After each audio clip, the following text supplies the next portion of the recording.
All right, you fabulous fifth graders, let's look at question number 5.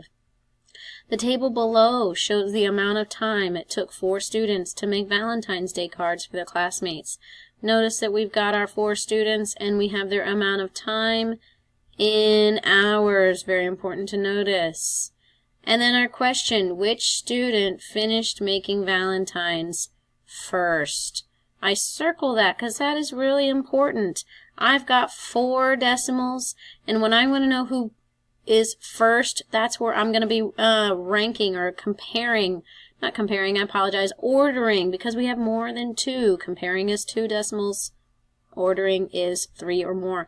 We are going to be ordering these decimals, and you have to think about, you have done this since you were probably in 1st grade or 2nd grade, either least to greatest or greatest to least. It doesn't actually use those words. It just says who finished making it first.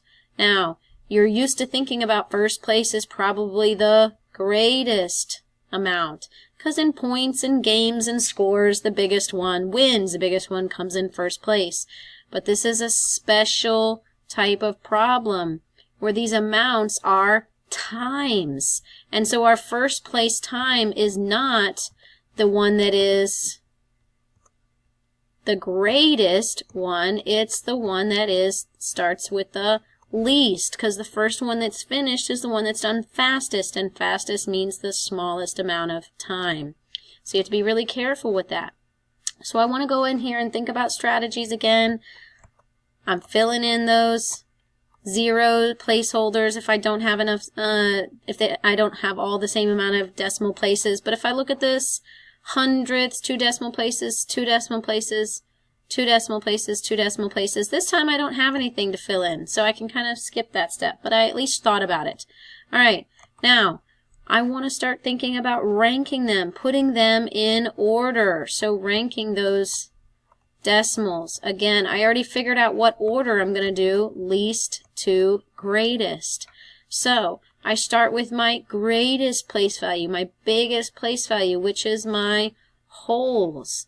Some of you are making the mistake of starting in the smallest place value. That's not where we're going to look. We're going to look in the biggest place value, because if I've got bigger or smaller numbers here, then that is what affects the order that they go in.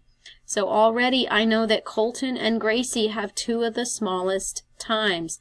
I know Ava's not first. She's got 2 whole hours, and Carson had 2 whole hours. They are not first. So it's either Colton or Gracie.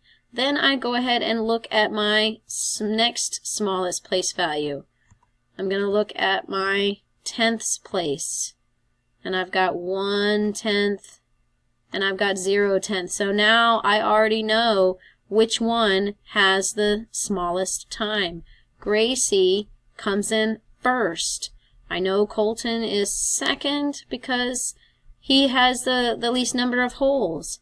Then I'm looking at Ava and Carson, and I've got 25 hundredths or I've got 99 hundredths. And since 25 is smaller than 99, Carson is third and Ava was the slowest time. She comes in 4th place if we're thinking about ranking them by time. All right.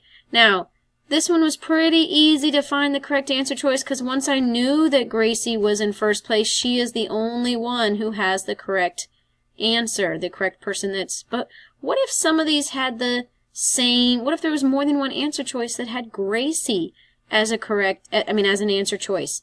Then you would need to look at the second part of it. So we've got this first part, and that's not true, that's not true, that's not true, Gracie is true. But if there was more than one answer choice that had Gracie as a student finishing first, then I would really have to look at this second part. And so that's really important to make sure that you don't skip and don't ignore this second part of my answer choice. And let's just double check to make sure that this second part is true, to make sure I didn't make a mistake.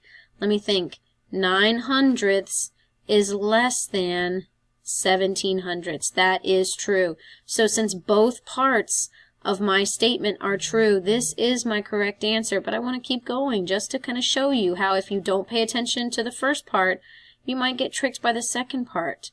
25 hundredths is less than 99 hundredths. Oh man, Again, that part right there, that's true. So be careful. But since the first part is false, C is not correct.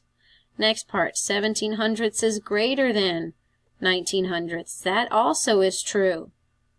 But since my first part is not true, B is not correct. 9900ths is greater than 2500ths. That part is true. But again, my first part, my person was not correct, so A cannot be correct.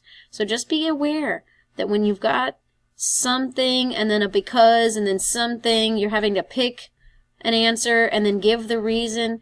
Both parts of it have to be true. If they're not, then that's not the correct answer choice. And that might be where you made your mistake this time. Either your mistake was that you probably ranked them in order from greatest to least, and so therefore you probably picked Ava as the winner, and so I'm guessing that you picked A as the answer choice. But knowing that it's amount of time, we know that we're doing least to greatest. So the first person is that person with the smallest amount of time. So since you got this one wrong, I want you to go ahead and rank each of these people and then write to me, explain to me, how are you going to make sure that you don't get tricked on time problems again, on ordering amounts of time, because that's probably the most likely reason that you got this one wrong. All right. Way to go, fifth graders. Once you've ranked them in order from least to greatest and then explain to me how you're not going to get tricked by time problems again, then you can turn this in.